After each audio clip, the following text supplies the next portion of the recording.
सरस्वती के चरणों में मैं शतशत नमन करता हूँ। भारत माता का मैं वंदन और अभिवादन करता हूँ।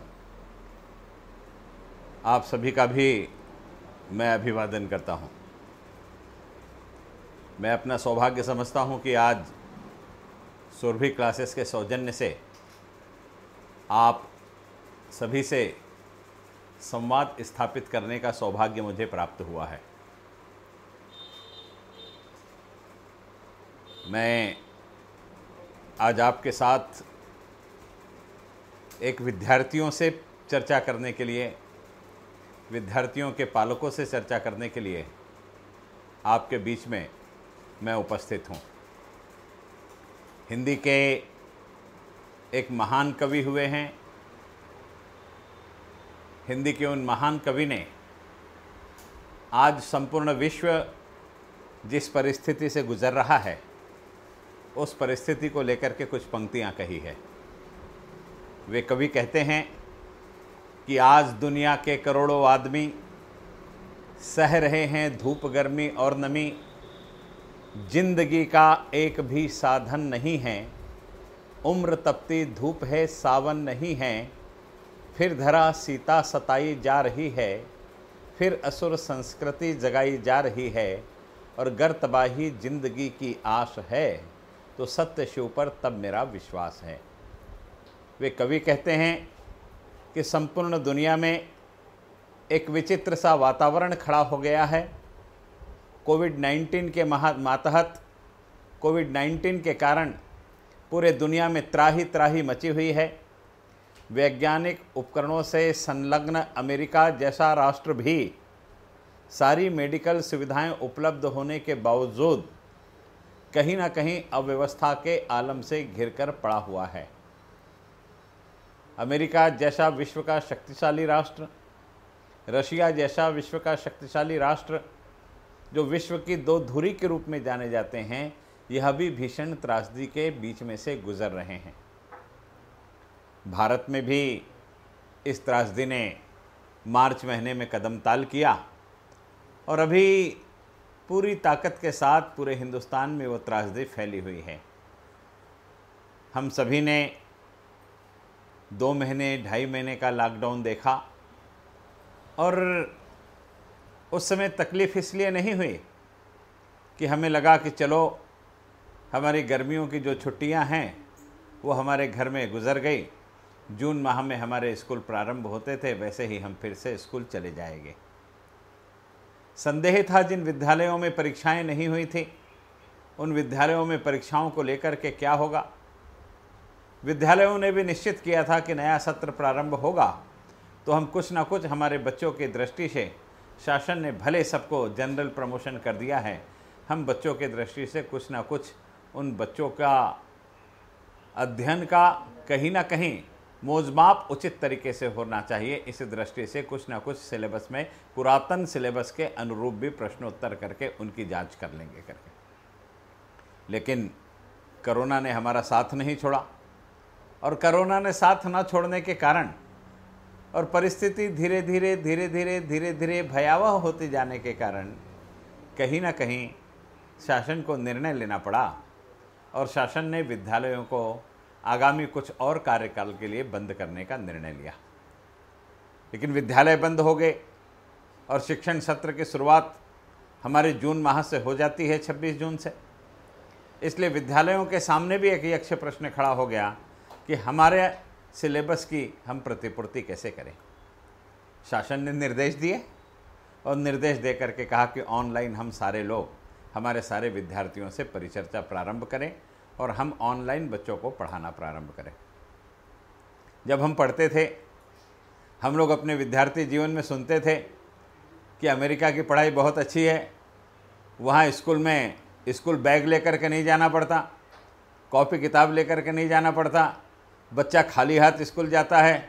तो हमको बहुत अच्छा लगता था।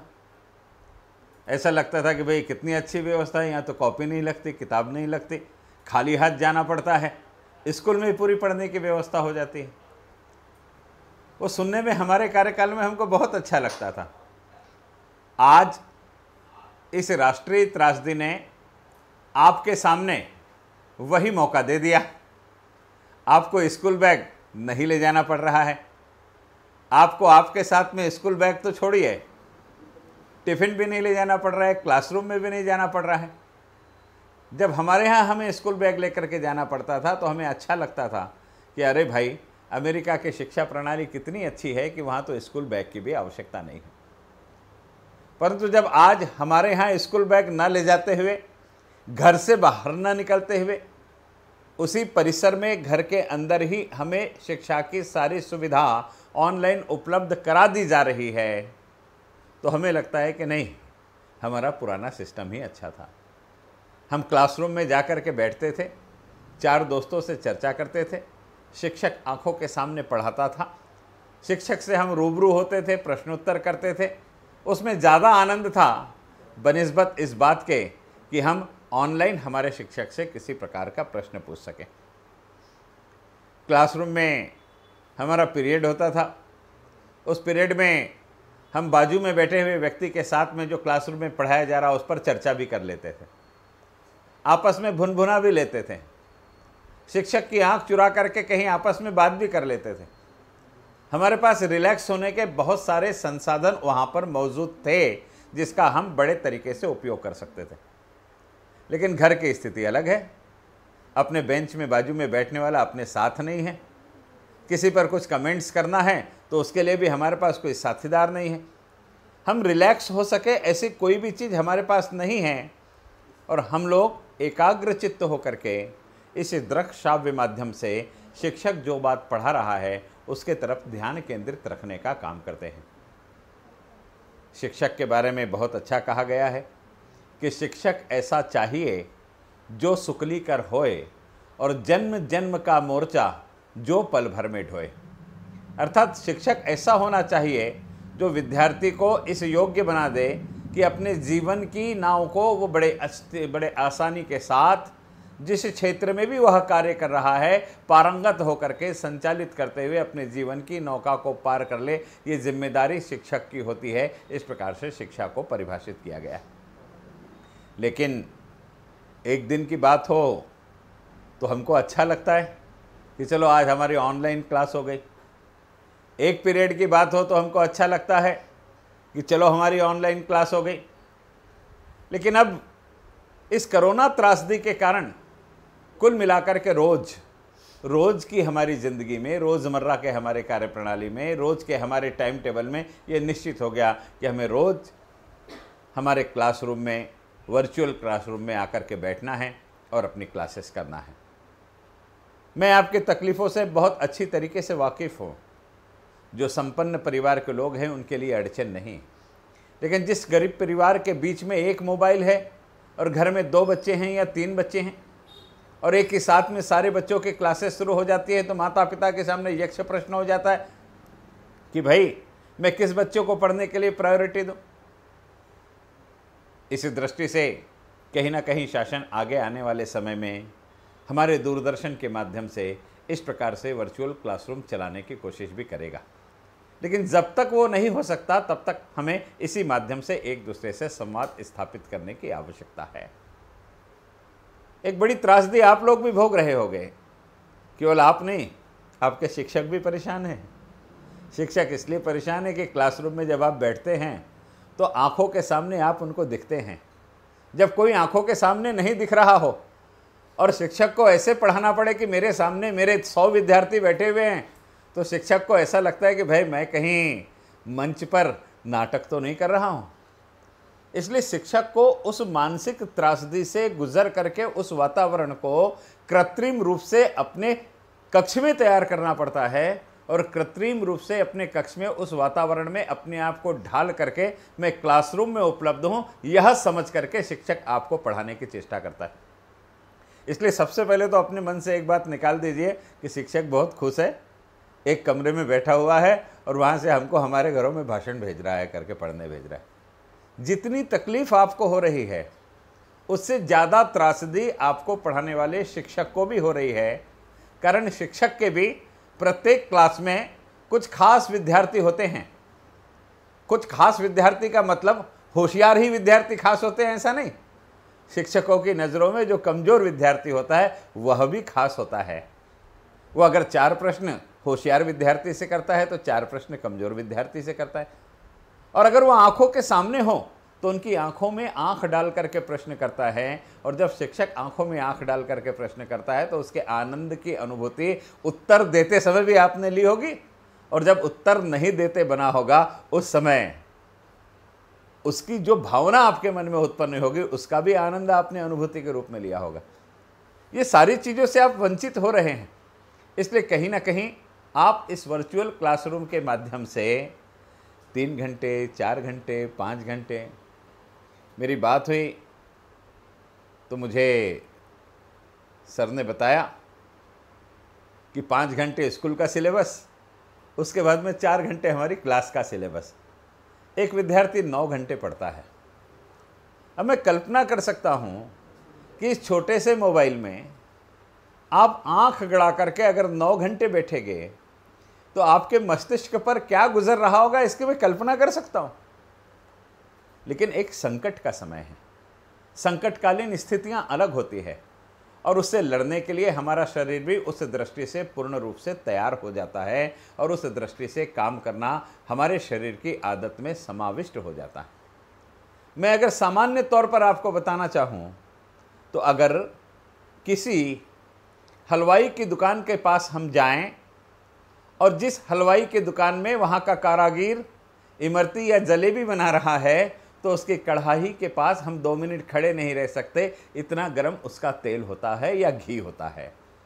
लेकिन वो जो कारागिर बनाता है उस कढ़ाई के ऊपर अपना हाथ रखकर जब वो जलेबी या इमरती बनाता है तो आप कल्पना कीजिए कि पहले दिन, दूसरे दिन, तीसरे दिन उसके भी हाथ को चटका लगता होगा, लेकिन चौथे दिन के बाद उसके हाथ को उस टेम्परेचर के साथ सस्टेन करने की आदत पड़ जाती है और वो बगैर किसी गर्मी के, बगैर किसी तकलीफ से उस कार्य को करता है।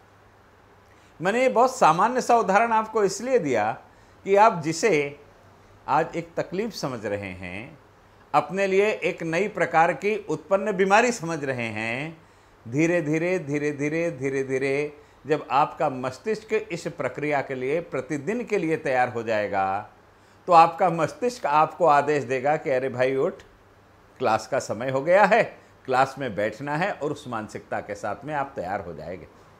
आपकी जो आंखें थकी और बेझिल लग रही है, ये थकी और बेझिल आंखें भी उस कार्य के लिए प्रतिदिन तैयार हो जाएगी, वह भी उस बात में ढल जाएंगे, और ढलने के बाद आपको प्रतिदिन वह भी पूरी ताकत के साथ में, पूरी एनर्जी के साथ में आपका साथ देने लगेंगे। मैं आपके सामने एक निवेदन करने के लिए आया हूँ। समस्या जब सामने आकर के खड़ी होती है तो वो केवल समस्या नहीं होती, समस्या अपने साथ में समाधान भी लेकर के आती है। इसलिए कोई समस्या हमारे सामने खड़ी है, इसका अर्थ है कि उस समस्या के साथ में उसका समाधान भी हमारे बीच में आकर के खड़ा हुआ है। मैं स्वामी विवेकानंद जी के जीवन की एक घटना आपको केवल बताना चाहता हूं। आप सबको पता है, स्वामी जी 1893 में शिकागो धर्म परिषद में भाग लेने के लिए गए, और 31 मई 1893 को स्वामी विवेकानंद जी हिंदुस्तान से पानी के जहाज में बैठ करके शिकागो धर्म सम्मेलन के लिए चले गए। जब वो शिकागो धर्म सम्मेलन के लिए स्वामी जी चले गए तो अमेरिका पहुंच गए, शिकागो में गए, और शिकागो में गए तो जुलाई का महीना था। 2 महीने का समय उनको पानी के जहाज में जाने के लिए लगा, और 2 महीने का सफ़र करके स्वामी जी जब शिकागो पहुंचे तो आयोजक से जब जाकर के मिले तो आयोजक ने स्वामी जी को बताया कि यह जो कार्यक्रम है ये 2 महीने के लिए पोस्टपोन्ड कर दिया गया है।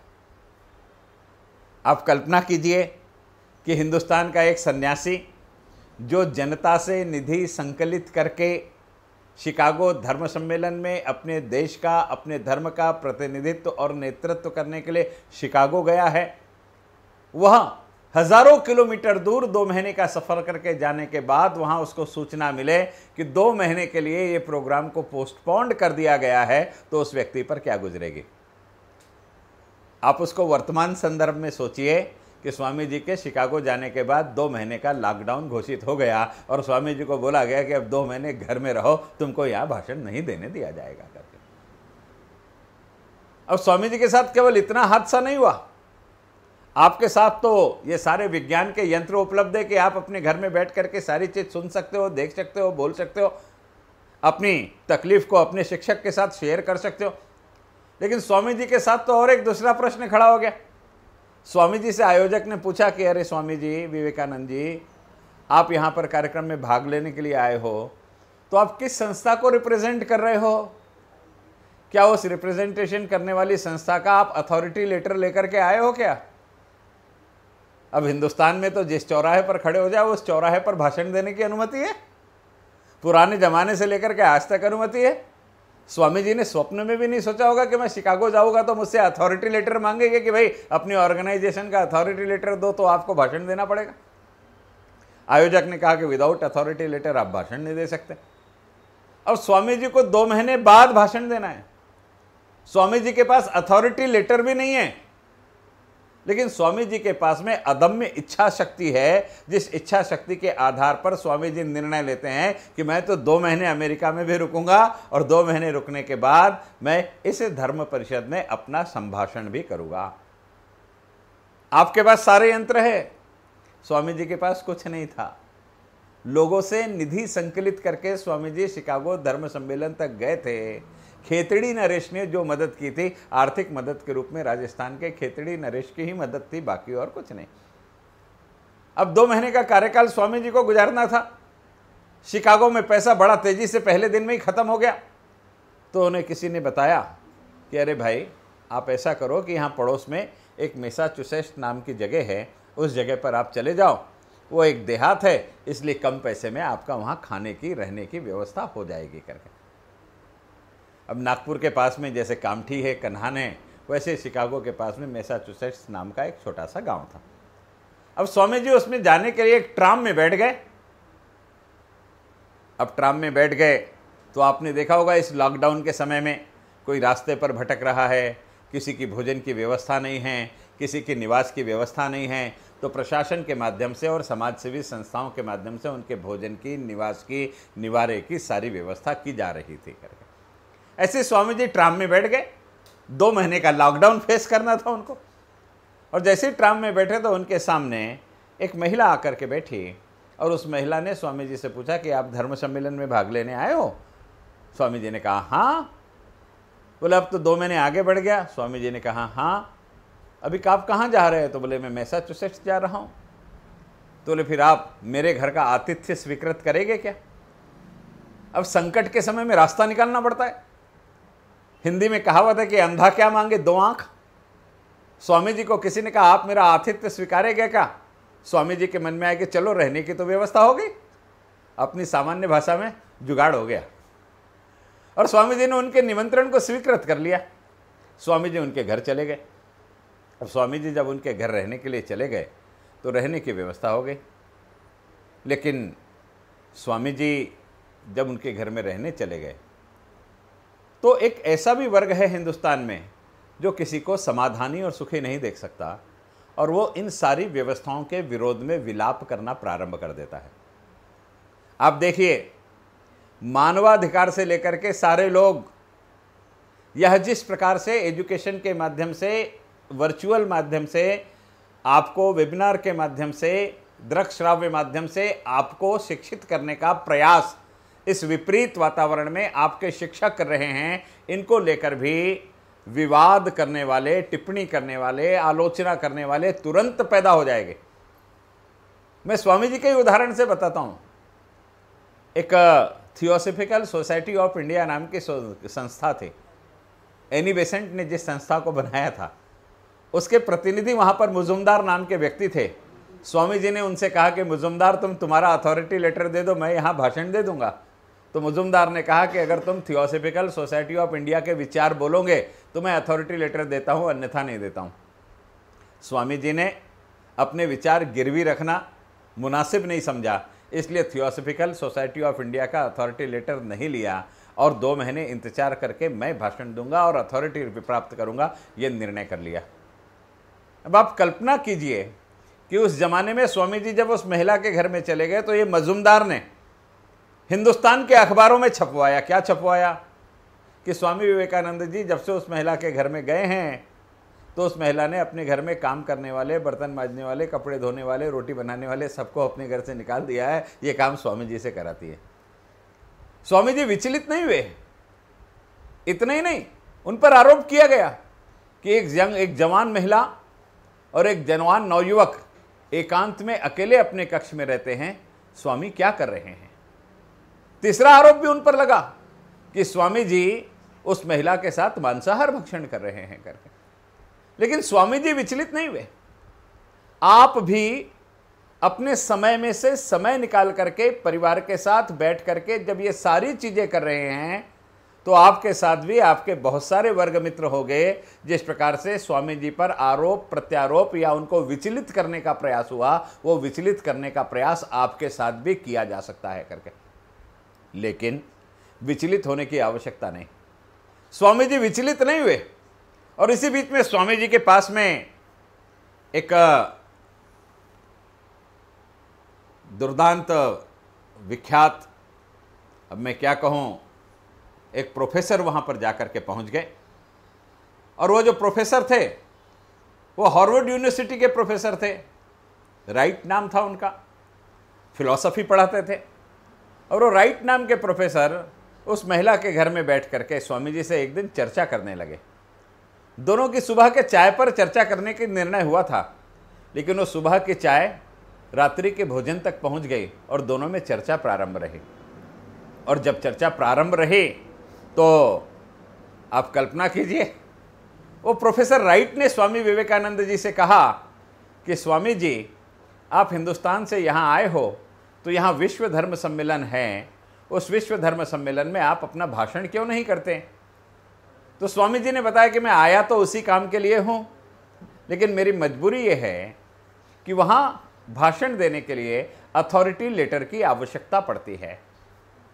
तो उस प्रोफेसर राइट ने, जो स्वामी जी के साथ में 10 घंटे 12 घंटे चर्चा की थी, उस प्रोफेसर राइट ने स्वामी विवेकानंद जी से कहा कि आप जैसे विद्वान व्यक्ति से आयोजकों ने अथॉरिटी लेटर पूछना, इसका मतलब यह है कि सूरज से यह पूछना कि तुझे रोशनी देने का अधिकार किसने प्रदान किया करके। राइट इतने ज़्यादा प्रभावित हो गए थे कि उन्होंने खुद आयोजकों के नाम से अथॉरिटी लेटर बना करके दिया और स्वामी विवेकानंद उस कार्यक्रम में जाकर के सहभागी हो गए। इसलिए अगर आप अपनी एकाग्रता, अपनी लगन, अपना लक्ष्य एक जगह केंद्रित करके कार्य करेंगे और आपका लक्ष्य इस विपरीत वातावरण में उपलब्ध संसाधनों के माध्यम से अपने अंदर छिपी हुई प्रतिभा का और विकास करना है, यह केंद्रित करके करेंगे और आपका ध्यान केवल यह होगा कि मैं मेरे घर में बैठने के बावजूद मेरा शिक्षक व्यक्तिगत रूप से मुझे प्रेरित कर रहा है, मेरा शिक्षक व्यक्तिगत रूप से मेरे लिए मेहनत कर रहा है और मेरा शिक्षक व्यक्तिगत रूप से मेरे लिए अपना समय इंगेज करके, अपना समय निवेश करके मेरे जीवन को उच्च स्थान दिलाने का प्रयास कर रहा है। इसलिए मेरे शिक्षक की मेहनत को, मेरे परिवार के द्वारा उपलब्ध किए गए संसाधनों को मैं व्यर्थ नहीं जाने दूंगा। इसका नियोजन ठीक तरीके से करके अपने जीवन की पूंजी में परावर्तित करने का काम करूंगा। ये लक्ष्य लेकर के अगर आपने काम किया तो जो निरस्ता इस वातावरण के अंतर्गत आपके मानस पटल पर उपलब्ध हो सकती है, उत्पन्न हो सकती है, उस पर यथाशीघ्र प्रश्न चिन्ह लग जाएगा और वो समाप्त हो जाएगी। मैं प्रश्न चिन्ह इसलिए कह रहा हूं कि शुरुआत में तो प्रश्न चिन्ह ही लगेगा, पूर्ण विराम आपकी जो नकारात्मक मानसिकता है उस पर बाद में लगेगा। शुरुआत में प्रत्येक नकारात्मक प्रश्न पर प्रश्न चिन्ह लगाना प्रारंभ कीजिए। जब प्रश्न चिन्हों का संचय जमा हो जाएगा तो नैसर्गिक रूप से वो पूर्ण विराम के रूप में परावर्तित हो जाएंगे। अब कल्पना कीजिए, आपके सामने भी रोज नई नई अड़चनें आती होगी। मैंने आपके सर से चर्चा की, वो सर ने बताया कि मैं क्लासरूम में क्लास लेते समय वीडियो चालू रखता था। अब वीडियो चालू रखूं तो अड़चन ये होती थी कि जिसके घर में वीडियो चालू है उसके घर में सुबह के समय में जो दैनंदिन क्रिया घर में होती थी वो दिख जाती थी, घर में टंगे हुए कपड़े दिखाई दे जाते थे, कमरे में चहलकदमी करते हुए परिवार के सदस्य दिखाई दे जाते थे, और इससे कहीं ना कहीं विद्यार्थी हंसने लगते थे और उससे कहीं ना कहीं एकाग्रता भंग होती थी। और एकाग्रता केवल विद्यार्थियों की नहीं, पढ़ाते समय मेरी भी एकाग्रता भंग हो जाती थी कि ये क्या हो गया है करके, और उसको नॉर्मल करने में 5-7 मिनट खराब होते थे, और उससे कहीं ना कहीं फिर से मुझे जहाँ से मैं समाप्त किया हूँ वहाँ से फिर से शुरुआत करना पड़ता था। इसलिए मैंने और एक नया मार्ग निकाला। अब मैं वीडियो पे डायरेक्ट नहीं बोलता हूँ। अब आप कल्पना कीजिए कि आपके शिक्षक ने इस बात का ध्यान रखना कि आपके वीडियो से आपके घर के अंदर का दृश्य दिखने के कारण अगर कहीं व्यवस्था में व्यवधान उपलब्ध होता है तो उसमें भी संसाधन करने की व्यवस्था आपके शिक्षक ने अपने क्लासरूम में बैठ करके करना। आपके बारे में कितना व्यक्तिगत ध्यान दिया जा रहा है, कल्पना कर सकते हैं आप। आपको लग रहा है कि वो अकेले अपने क्लासरूम में बैठा हुआ है, वहां से बोल रहे हैं, और हम 80 बच्चे, 40 बच्चे, 100 बच्चे अपने घर में बैठ करके सुन रहे हैं कि शिक्षक को तो आनंद हो गया, जो 3 पीरियड में पढ़ाना पड़ता था 1 पीरियड में काम हो गया। ऐसा नहीं है। आप कभी कल्पना कीजिए कि आपके सामने कोई नहीं बैठा है और आप भाषण दे करके देखिए, 5 मिनट बोल करके देखिए, आपको पता चलेगा कितनी तकलीफ होती है करके। अगर कोई व्यक्ति मंच पर भाषण देने के लिए जाए, वो 15 मिनट तक भाषण दे और सभागृह में बैठे हुए सारे लोग नीचे मुंडी डाल करके बैठे रहे, उस पर ध्यान भी ना दे, तो 5 मिनट में भाषण देने वाला नीचे उतर जाता है। अगर आई कांटेक्ट ना हो, अगर चेहरों के हाव भाव पता ना चले, अगर क्लैपिंग ना मिले, प्रश्नोत्तर ना हो, तो जब तक सामने वाले से रिस्पांस नहीं मिले तो हमारा मस्तिष्क काम नहीं करता, विचलित हो जाता है, ऐसा लगता है कि मैं पागल तो नहीं हूं। और ये त्रासदी सभागृह में लोग बैठे होने के बावजूद भी हो सकती है, तो जब आपके सामने कोई नहीं है और आपको ये कल्पना करनी है कि मुझे सुनने वाले 100 लोग मेरे सामने बैठे हैं और मेरा टोन 100 लोगों के पढ़ाने वाला होता है और मेरा समझाने का तरीका भी मैं 100 लोगों को समझा रहा हूं, ऐसा होता है, तो ऐसी अवस्था की कल्पना करके आप देखिए कि आपका शिक्षक आपके लिए कितने बड़े प्रमाण में मेहनत कर रहा है। इसलिए अपने दिमाग से इस चीज़ को निकालिए कि मेहनत केवल आप कर रहे हैं। हाँ, आपके जज्बे को तो सलाम करता हूँ मैं कि आप 4 घंटे 5 घंटे लगातार अपने वर्चुअल क्लासरूम से जुड़ करके पढ़ रहे हैं, इसलिए आपके जज्बे को सलाम करता हूँ। यह आपकी आदत बन जाएगी, ये भी मुझे विश्वास है। लेकिन एक चीज़ ध्यान रखिए, किसी भी प्रकार के नकारात्मक विचार को अपने मन के अंतर्गत मत आने दीजिए। और एक चीज़ ध्यान दीजिए कि आप जब क्लास में जाते थे तो आपका शिक्षक रोज़ आपको होमवर्क देता था। जब आप ट्यूशन में जाते थे तब भी आपका शिक्षक रोज़ आपको होमवर्क देता था। अभी आप वर्चुअल क्लासरूम में हैं तब भी आपका शिक्षक आपको रोज़ होमवर्क दे रहा है। आपकी टेस्ट का भी आयोजन किया जा रहा होगा। अभी शुरुआत हुई है, इसलिए आगे आने वाले समय में टेस्ट का आयोजन होगा। करंट सिलेबस के जैसे जैसे पार्ट कंप्लीट होते जाएंगे वैसे वैसे आपकी टेस्ट का आयोजन भी आपका ऑनलाइन ही होने लगेगा करके। इसलिए इस व्यवस्था में समाविष्ट होने के लिए थोड़ा समय लगेगा। अब समय क्यों लगेगा? फिर स्वामी जी का उदाहरण है। अब स्वामी जी को अथॉरिटी लेटर तो मिल गया और अथॉरिटी लेटर लेकर के मैसाचुसेट्स से स्वामी जी शिकागो पहुंच गए। अब शिकागो पहुंच गए तो स्वामी जी के जेब से वो चिट्ठी घूम गई जिसमें एड्रेस लिखा हुआ था कि कार्यक्रम कहाँ है। फिर समस्या। अब शिकागो पहुंचे तो 1893 का शिकागो, रेलवे स्टेशन में पहुंचे। आज के जैसे बड़े बड़े शेड स्टेशन पे बने नहीं होते थे 1893 में, रुकने की कोई व्यवस्था नहीं थी, आज जैसे वेटिंग रूम भी नहीं होते थे। एक मालगाड़ी के डब्बे में रात भर स्वामी विवेकानंद सोए और मालगाड़ी के डब्बे से जब बाहर निकले तो आप कल्पना कीजिए, आप ट्रेन में जाते हैं ना, आप ट्रेन में बैठने से पहले जिस सीट पर बैठना है उसको पोंछते हैं ना, और पोंछते तो आपको धूल तो मिलती होगी। अब यात्री गाड़ी में धूल रहती होगी तो मालगाड़ी कितनी गंदी रही होगी। उसमें रात भर स्वामी विवेकानंद जी सोए और सोने के बाद उस मैले कुचैले कपड़े को पहन करके रास्ते पर आयोजन स्थल को ढूंढने के लिए पैदल घूम रहे थे स्वामी विवेकानंद जी। आप कल्पना कीजिए कि समस्या पीछा नहीं छोड़ने वाली, एक के बाद एक, एक के बाद एक, एक के बाद एक समस्या आने वाली है। कभी चिट्ठी पर लॉकडाउन, कभी टाइम टेबल पर, आपके एड्रेस पर लॉकडाउन। कहीं ना कहीं लॉकडाउन स्वामी जी का पीछा नहीं छोड़ रहा था। अब स्वामी जी पैदल पैदल पैदल पैदल घूम रहे थे और स्वामी जी के पहरावे को देख करके लोगों को बड़ा आश्चर्य लग रहा था कि कौन व्यक्ति हमारी सड़कों पर सुबह सुबह घूम रहा है करके। थक करके स्वामी जी एक जगह जाकर के बैठ गए और उन्होंने भगवती को याद किया और हाथ जोड़ करके कहा कि हे महाकाली, मेरी कितनी तपस्या लेगी, मैं यहाँ आया तो कार्यक्रम रद्द हो गया। कार्यक्रम रद्द होने के बाद मुझे अथॉरिटी लेटर नहीं है, इसलिए बोलने की अनुमति नहीं थी। आज 2 महीने का समय भी मैं गुजार चुका हूँ, अथॉरिटी लेटर भी मेरे पास है, तो अब कार्यक्रम कहाँ है वो पता मुझसे घूम गया है करके। और स्वामी जी जब इसी समय एकाग्रचित्त होकर के चिंतन कर रहे थे तो सामने के घर का दरवाज़ा खोला और वहाँ से एक महिला बाहर निकली और उस विदुषी महिला ने स्वामी विवेकानंद जी को देख करके कहा कि आप विश्व धर्म सम्मेलन में भाग लेने आए हैं। स्वामी जी ने कहा कि हाँ। उस महिला ने अपने घर में उन्हें बुलाया। घर में ले जाने के बाद स्वामी जी ने अपनी दैनंदिन क्रिया वहाँ पर परिपूर्ण करी और दैनंदिन क्रिया परिपूर्ण करने के बाद में उस महिला के साथ में आयोजन स्थल पर गए और विश्व धर्म सम्मेलन में जाकर के स्वामी जी ने अपना योगदान दिया और स्वामी जी विश्व विख्यात वक्ता के रूप में स्थापित हो गए।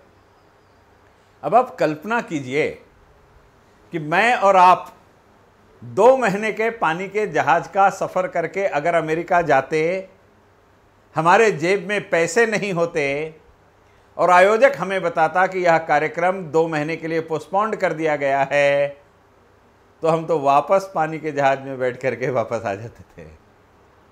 करते थे कि नहीं करते थे? मनुष्य के पास सबसे अच्छा उपाय है पलायन। ये चीज पसंद नहीं है, छोड़ दो। ये चीज अच्छी नहीं लगती, छोड़ दो। मुसीबत का सामना करने की अपेक्षा मुसीबत से मुंह मोड़ लेना, ये मनुष्य ने सबसे सरल उपाय अपनाया है। लेकिन समाज में जिस जिस व्यक्ति ने मुसीबत से मुंह मोड़ लिया है, वह व्यक्ति समाज में याद नहीं किया गया, वह व्यक्ति समाज में आदरणीय नहीं रहा, वह व्यक्ति समाज में स्थापित नहीं हो सका। अपेक्षाकृत मुसीबत से लड़ने का मादा जिन लोगों ने अपने मन में स्थापित किया, वही लोग समाज में पूजनीय रहे, वही लोग समाज में आदरणीय रहे और उन्हीं को समाज में महापुरुषों के रूप में, अन्वेषणकर्ता के रूप में, सामाजिक कार्यकर्ता के रूप में उनकी गणना की गई। जो मुश्किलों से डरा नहीं, जो मुश्किलों से लड़ा है, समाज उसी के सामने उसकी स्तुति करने के लिए खड़ा है। और जो मुश्किलों से डरा है वो तो डर के पलायन करके चला गया, और जो पलायन करके चला गया वो तो सामाजिक परिदृश्य से अदृश्य हो गया है, और जो अदृश्य हो गया है उसकी कभी चर्चा नहीं होती। इसलिए मैं आपसे एक निवेदन करने के लिए आया हूं। स्वामी जी ने उस विपरीत वातावरण में, विदेश की भूमि पर, जहां उनके 4 परिचित भी नहीं थे, वहां पर भी उस समस्या से लड़ने का मादा अपने मन में रखा, अपने आत्मविश्वास को कम नहीं होने दिया। और उस मैं जिस कार्य के लिए मेरे गुरु ने, ठाकुर परमहंस ने मुझे जिस कार्य के लिए तैयार किया है कि विश्व के सामने जाकर के अपने धर्म को स्थापित करूं और अपने धर्म और संस्कृति का प्रचार करूं, उस कार्य को कर कर ही मैं वापस आऊंगा। यह आत्मविश्वास, अदम आत्मविश्वास अपने मन में उन्होंने जिंदा रखा। इसलिए विश्व के सामने स्वामी विवेकानंद आज एक आदर्श के रूप में, एक योद्धा, युगदृष्टा, सन्यासी के रूप में स्थापित है। अगर वो पलायन कर देते तो ये सारी व्याख्या उनके साथ नहीं जुड़ती।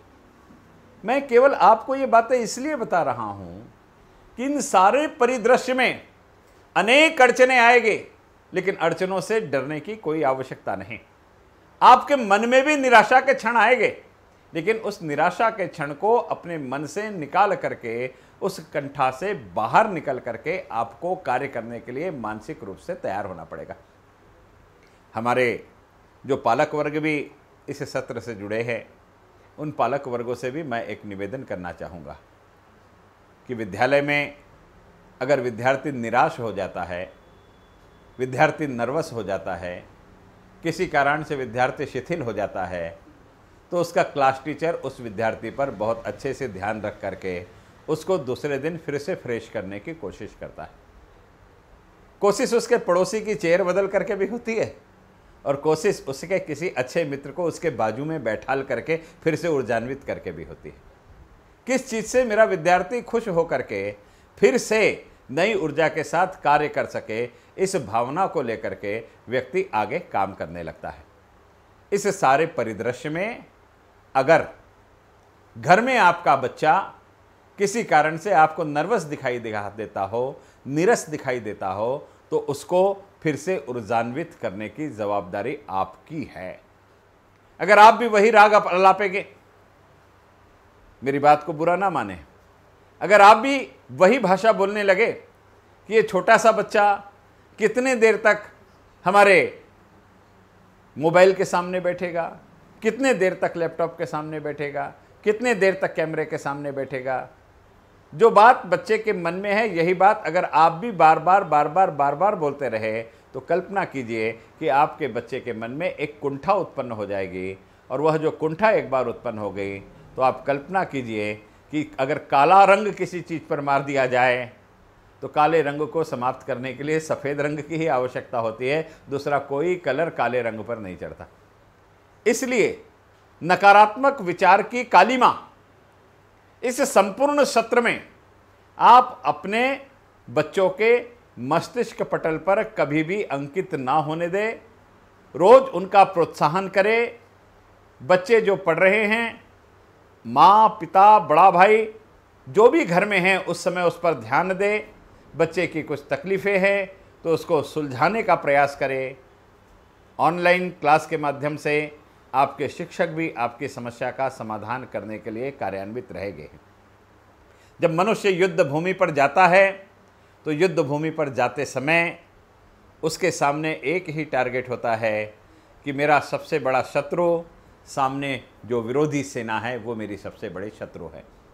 आज हमारे सामने भी यही अड़चन है कि लॉकडाउन जब तक पूर्ण रूप से समाप्त नहीं होगा, लॉकडाउन की संपूर्ण समाप्ति यह उसी दिन संभव है जिस दिन क्लासरूम में हमारी कक्षाएं लगना प्रारंभ हो जाएगा। इसका मतलब लॉकडाउन से मिलने वाली छूट जिस दिन क्लासरूम हमारा रेगुलर स्कूल में चालू हो जाएगा उस दिन पूर्ण रूप से हम लॉकडाउन से मुक्त हुए हैं, यह समझा जाएगा। वर्तमान परिदृश्य में ऐसा चित्र अभी निकट नहीं दिखाई दे रहा है। इसलिए मैं आपसे एक निवेदन करना चाहता हूं कि इस वातावरण से लड़ने के लिए अपने बच्चों का मनोबल बढ़ाएं। इस वातावरण से लड़ने के लिए अपने बच्चों को अतिरिक्त ऊर्जा प्रदान करें। इस वातावरण से लड़ने के लिए अपने बच्चों को नकारात्मकता से जाने से रोकें। आपका बच्चा अगर किसी प्रकार का निगेटिव विचार करता है तो उसको कहीं ना कहीं किसी कार्य में इंगेज करके उसको रिलैक्स करने की कोशिश करें। ये बात सही है कि स्कूल में बच्चों से झगड़ा कर लेना, बच्चों से मारपीट कर लेना, बच्चों से आपस में ऊंची आवाज़ में बात कर लेना, ये सारी चीज़ें उसको रिलैक्स करने के लिए मिल जाती है। लेकिन घर में बड़ी अड़चन है, परिवार का सम्मान है, परिवार का डिसिप्लिन है, न वो झगड़ा कर सकता है, न मारापीटी कर सकता है, न ऊंची आवाज़ में बातें कर सकता है। इसलिए कोशिश करके जो क्लासरूम में वो करता था वो अगर घर में नहीं कर सकता है तो उसको रिलैक्स होने वाली सारी चीज़ें आपको अपने घर में उपलब्ध करा करके देने पड़ेगी। आप ही उसके सखा हो, आप ही उसके क्लासरूम के मित्र हो, आप ही उसके क्लासरूम के साथ में टाइम शेयर करने वाले सदस्य हो। इस प्रकार के आपके व्यवहार में परिवर्तन करके उस बच्चे की उम्र के साथ में तालमेल बैठाल करके आपको भी काम करने के लिए आगे आना पड़ेगा। केवल शिक्षक और विद्यार्थी ये दोनों काम करेंगे तो इसका रिजल्ट उतना नहीं मिलने वाला जब तक माता पिता अपने आप को अपने बच्चों के साथ में क्लासरूम के वातावरण के अनुरूप ढाल करके अपने बच्चों को रिलैक्स करने का प्रयास नहीं करेंगे, तब तक ये सारी चीज़ें नहीं हो सकती।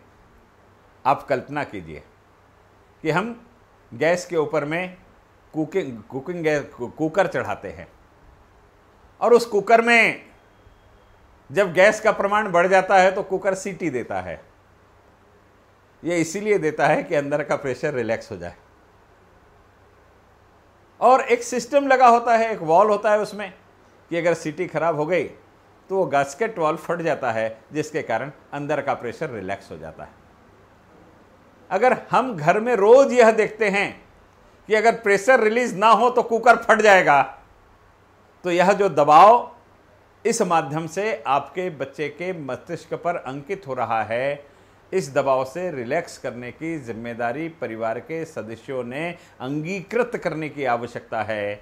और जिस प्रकार से प्रतिदिन कुकर सीटी देता है, और कुकर एक सीटी नहीं देता, हमारे घर की महिलाएं बोलती है 3 सीटी हो जाने के बाद में गैस बंद कर देना करके। इसलिए सीटी देना यह निरंतर प्रक्रिया है।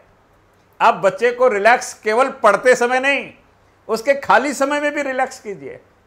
उस बच्चे को आप जितना ज्यादा मानसिक रूप से रिलैक्स करने की कोशिश करेंगे, वो तरोताजा होकर के दूसरे दिन फिर से अपने क्लासरूम में ज्वाइन होगा। और अगर वो क्लासरूम में दूसरे दिन तरोताजा होकर के ज्वाइन होगा, आप कल्पना कीजिए कि स्कूल का समय होने पर बच्चा कितनी मेहनत के साथ में अपने बूट पॉलिश से लेकर के, अपने कपड़ों की प्रेस से लेकर के, सारी चीज़, अपनी टाई से लेकर के, अपने टिफिन से लेकर के, सारी चीज़ फटाफट 2 मिनट में जमा करके तेजी से, अगर साइकिल से जाता है तो साइकिल पर सवार होता है, 2 व्हीलर से जाता है तो 2 व्हीलर पर सवार होता है, उसको लेने बस आती है तो बस के लिए तैयार होता है।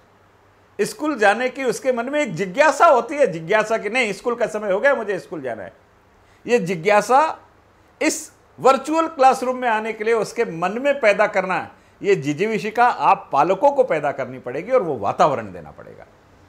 अगर आप ये वातावरण अपने बच्चों को दे सके तो इस कोरोना के संक्रमण कार्यकाल में जो कुछ वातावरण के कारण बच्चों के मानसिकता पर नकारात्मकता का कुछ प्रभाव दिखाई दे रहा है, इसका निराकरण चंद दिनों में समाप्त हो जाएगा, अगर पालकों ने सकारात्मक रूप से अपने बच्चों के साथ में मिलकर के इस वातावरण को स्थापित करने की चेष्टा की। तो आप डरिए मत, आप मन में कभी भी ये शंका मत लाइए कि मैं ये कर सकता हूं कि नहीं कर सकता हूं। जीवन में कोई भी ऐसा काम नहीं है जो आप नहीं कर सकते, और जीवन में कोई भी अगर नया कार्य हुआ है तो करने वाले ने पहले बार ही किया है। एक बड़ी अच्छी कहावत है, मेरे गुरुजी मुझसे हमेशा कहते थे कि अगर कोई यह सोचे कि मुझे तैरना नहीं आता तो मैं पानी में क्यों उतरूं, तो पानी में उतरेगा नहीं तो तैरना सीखेगा कैसे। इसलिए तैरना सीखना है तो पानी में उतरना आवश्यक है, और पानी में उतरना आवश्यक है तो मन में विश्वास भी रखना आवश्यक है कि मैं तैरना सीख जाऊंगा, डूबूंगा नहीं। इसलिए कोई भी ऐसी चीज नहीं जो आप नहीं कर सकते।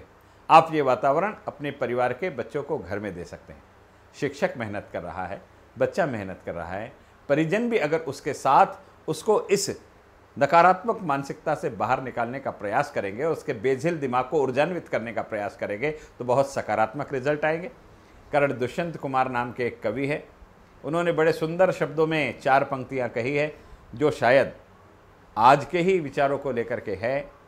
और बड़ी सुंदर बात दुष्यंत कुमार ने कही है कि टूटी टहनी एक दिन पतवार होती है, और छोटी सी चिंगारी भी अंगार होती है, और कुचली गई रौंदी गई जो बेबस समझकर, वही मिट्टी एक दिन मीनार होती है। इसलिए कहीं भी नकारात्मकता मन में मत लाए। अगर डाल से, पेड़ से अगर डाल टूटी तो डाल ने पेड़ का साथ छोड़ दिया, इसलिए उसका जीवन समाप्त हो गया, ऐसा नहीं। वो पतवार बन के अनेक लोगों की नाव को खेने का काम कर सकती है। इसलिए निराशा लेने की बात नहीं। अगर मट्टी को पैरों से कुचला जाता है, रौंदा जाता है, तो मट्टी ने ये सोचने की बात नहीं कि मुझ पर अन्याय हो रहा है। मट्टी ने तो उसका आनंद लेना चाहिए कि मंदिर का जो गुम्बद बनेगा, उसका जो शिखर बनेगा, उस शिखर पर मेरा उपयोग होगा। इस कूटने की प्रक्रिया से गुजरी हूं, इसलिए होगा। मैं क्या बताऊं। अब देखिए, मैं सनातन धर्म का परिभाषित करने वाला व्यक्ति हूं, इसलिए एक उदाहरण मैं आपको देना चाहता हूं। आप देखिए, हमारे यहाँ पूजन की थाली में चावल का उपयोग होता है, हमारे यहाँ धान का उपयोग होता है। हम मंगलाष्टक गाते हैं तो शादी में भी चावल का उपयोग करते हैं, धान का उपयोग करते हैं। हमारे यहाँ पूजा में लाही का उपयोग होता है। ये सारे प्रतीकात्मक स्वरूप है, प्रतीकात्मक। आप कल्पना कीजिए कि किसी धान को अगर लाही के रूप में परावर्तित होना हो तो किस प्रक्रिया से गुजरना पड़ता है। धान का पौधा एक जगह लगाया जाता है, जब पौधा छोटा सा तैयार हो जाता है तो उसे उस जगह से उखाड़ करके दूसरी जगह लगाया जाता है। क्लासरूम से वर्चुअल क्लासरूम में ले जाना, और जब दूसरी जगह उसको रोपा जाता है वहां जाकर के पल्लवित पुष्पित होता है। जब ये धान तैयार हो जाती है तो इस धान को पकने के बाद में खेत से निकाल कर ले जाया जाता है। फिर उस धान को उबाला जाता है, उबालने के बाद में धान को कूटा जाता है, और उसके बाद में धान को भट्टी में भूंजा जाता है, और भूंजने के बाद में जाकर के लाही बनती है। आप कल्पना कीजिए कि खेत से निकला हुआ धान छोटा सा होता है, जब वो उबलता है तो भी धान छोटा सा होता है, जब कूटा जाता है तो उसके छिलटे निकल जाते हैं, और इन सारी प्रक्रियाओं से गुजरने के बाद जब वो भट्टी में भूंजा जाता है तो लाही बन करके जब बाहर निकलता है तो धान मुस्कुराता हुआ बाहर निकलता है। मैं आपके सामने एक निवेदन करना चाहता हूं कि धान को अगर उबाला नहीं जाता, कूटा नहीं जाता, भूंजा नहीं जाता तो ये लाही नहीं बनती। और इतनी प्रक्रिया के बाद भी अगर वो धान लाही के रूप में जब हमें दिखता है तो खिलता हुआ, मुस्कुराता हुआ, प्रफुल्लित होता हुआ दिखाई देता है। आप कल्पना कीजिए कि हम दीपावली का पूजन करते हैं तो लाही से करते हैं, हम नाग पंचमी का पूजन करते हैं तो लाही से करते हैं। ये सारे हमारे सनातन धर्म के प्रतीकात्मक आंदोलन हैं कि भाई अगर जीवन में लाही बनना है तो इतनी प्रक्रिया से गुजरोगे तो जीवन में खुशहाली मिलेगी, इतनी प्रक्रिया से गुजरोगे तो जीवन में आपको विकास दिखेगा, अगर इन प्रक्रिया से गुजरोगे तो आपको विस्तार दिखेगा। इनसे भी हम सीख लें, और इन सारी सनातन परंपराओं के अनुरूप मैंने बताया केवल एक पौधा धान है जिस पौधे को एक जगह पहले बोया जाता है, धान रोपा तैयार होने के बाद में उसको दूसरी जगह रोपा जाता है करके। बाकी कोई ऐसी फसल नहीं है, एक बार बीज बो दो तो वहीं पर पौधा बड़ा हो जाता है, लेकिन केवल धान को एक जगह से दूसरी जगह स्थानांतरित किया जा सकता है। ये उदाहरण मैंने केवल आपको इसलिए दिया कि आपके जीवन में ये क्षण आया है कि आपको क्लासरूम से निकाल करके आपको वर्चुअल क्लासरूम में डाला गया है, लेकिन वर्चुअल क्लासरूम में डालने के बावजूद भी यह धान की लाही में परावर्तित हो सकता है, हंस सकता है, खिलखिला सकता है, मुस्कुरा सकता है, प्रफुल्लित हो सकता है, विस्तारित हो सकता है। इसलिए इस प्रक्रिया को आप व्यवस्था की मजबूरी नहीं, आपके जीवन के नए अंग की शुरुआत के दृष्टि से लेने की कोशिश करें। आप किसी अड़चन के कारण पढ़ रहे हैं ऐसा नहीं, आप विज्ञान ने उपलब्ध कराए संसाधनों के अनुरूप अपनी समस्या का निराकरण करने के लिए इसका उपयोग करें। इस दृष्टि से इसको सकारात्मक ले, यही मैं आपसे निवेदन करते हुए आपकी अपनी वाणी को विराम देता हूं। आप सभी का बहुत बहुत धन्यवाद।